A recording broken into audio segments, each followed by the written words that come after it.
देश के 5 राज्यों में हाल ही में विधानसभा चुनाव संपन्न हुए।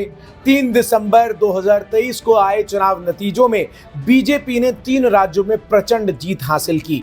मध्य प्रदेश, छत्तीसगढ़ और राजस्थान में बीजेपी ने बम्पर जीत हासिल की।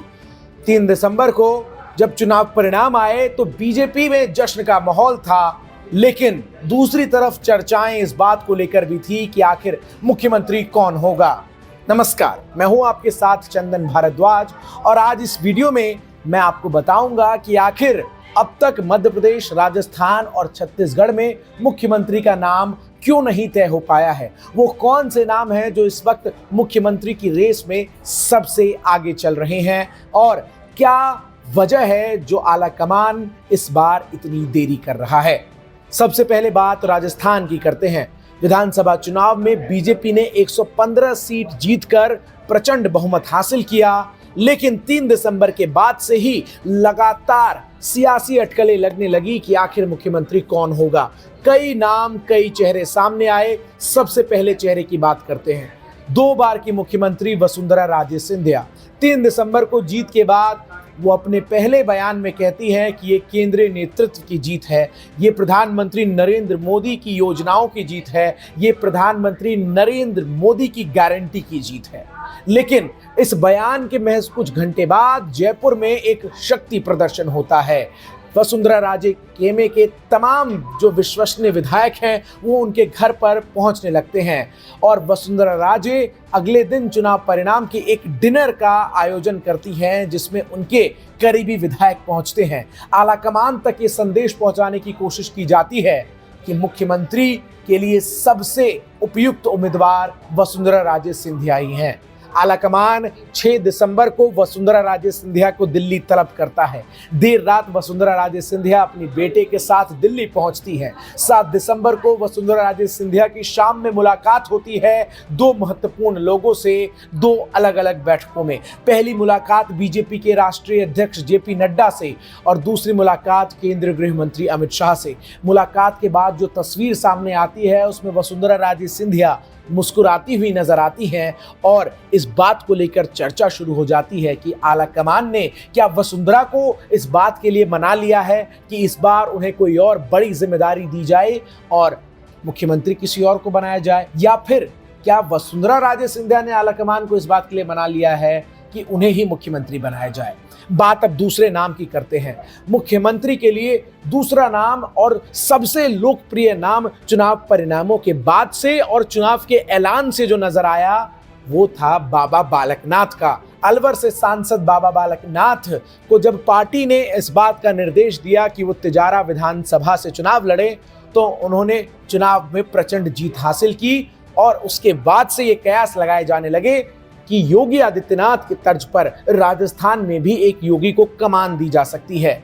योगी आदित्यनाथ और बाबा बालकनाथ दोनों नाथ संप्रदाय से आते हैं और बाबा बालकनाथ जिस संप्रदाय से आते हैं और बाबा बालकनाथ की जो पकड़ है वो राजस्थान के साथ साथ हरियाणा और आसपास के राज्यों में भी है और इसीलिए उन्हें लोकप्रिय माना जाने लगा और तमाम जो सर्वेस भी हुए उनमें उनका नाम प्रमुखता से उभर कर सामने आया। आलाकमान ने चुनाव परिणामों के बाद सबसे पहले बाबा बालकनाथ को ही दिल्ली बुलाया था।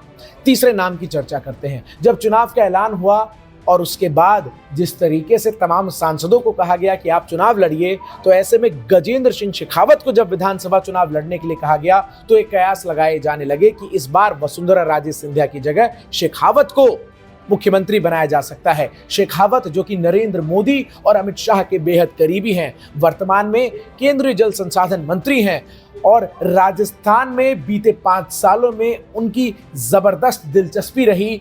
अशोक गहलोत को कई बार वो घेरते हुए नजर आए और इस बार कहा गया कि अशोक गहलोत को बीजेपी अगर हराएगी तो गजेंद्र सिंह शेखावत ही मुख्यमंत्री बनेंगे। 3 नाम मैंने आपको बताया, अब चौथे नाम का जिक्र करते हैं। चुनावों का जब ऐलान हुआ और तमाम सांसदों को निर्देश दिया गया कि वो विधानसभा चुनाव लड़े, तब दिया कुमारी का नाम भी मुख्यमंत्री के तौर पर लिस्ट में जोड़ा गया। कहा जाने लगा कि वसुंधरा की जगह पर दिया कुमारी को राजस्थान की कमान सौंपी जा सकती है।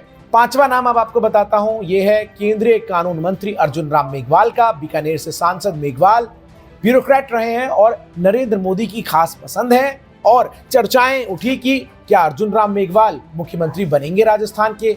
इसके अलावा जो इस लिस्ट में सबसे ताजा नाम ऐड हुआ वो है गुजरात काडर के आईएएस ऑफिसर रहे, वर्तमान में केंद्र सरकार में कई भारी भरकम मंत्रालयों के जिम्मेदार अश्विनी वैष्णव का। अश्विनी वैष्णव प्रधानमंत्री नरेंद्र मोदी की खास पसंद, और अश्विनी वैष्णव को लेकर चर्चाएं जब वो चुनाव प्रचार करने भी जाते तो थी कि उन्हें क्या कमान दी जा सकती है राजस्थान की। इसके अलावा भी कुछ नाम जो चर्चाओं में अलग अलग तरीके से आए हैं, जिनमें एक नाम नजर आया लोकसभा के अध्यक्ष ओम बिरला का, और दूसरा नाम नजर आया कई बार के विधायक और वर्तमान में राज्यसभा के सांसद किरोड़ी लाल मीणा का।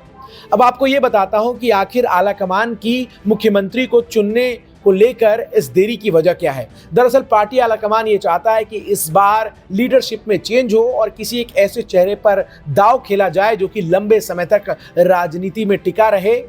दूसरी बड़ी वजह यह है कि 2024 में लोकसभा चुनाव हैं और ऐसे में तमाम समीकरणों को साधते हुए एक ऐसे नाम को दिया जाए जो कि लोकसभा चुनाव को देखते हुए फायदेमंद साबित हो। तीसरी बड़ी वजह यह है कि पार्टी आलाकमान इस बात को लेकर काफी क्लियर है कि इन चुनावों में नरेंद्र मोदी की जो गारंटी है और मोदी का जो पर्सनल कनेक्ट है आम लोगों से, वो जीत की बड़ी वजह रहा, और इसीलिए जो मोदी और अमित शाह के साथ केंद्रीय आलाकमान की पसंद हो उसे मुख्यमंत्री के तौर पर प्रस्तुत किया जाए। यानी ये तीन बड़ी वजहें हैं जिसकी वजह से अब तक राजस्थान में मुख्यमंत्री का नाम तय नहीं हो पाया है। कयास तो ये भी लगाए जा रहे हैं कि इस बार के मुख्यमंत्री को अपनी ताकत दो सहयोगियों के साथ बांटनी पड़ेगी जो कि उप मुख्यमंत्री होंगे। और इन तमाम कयासों के बीच आप तक हर खबर इंडिया डेली लाइव लगातार पहुंचाता रहेगा। आप इंडिया डेली लाइव के राजस्थान डेली जो हमारा डिजिटल चैनल है उसको जरूर फॉलो करें ताकि हर अपडेट सबसे पहले आप तक हम पहुंचाएं। धन्यवाद।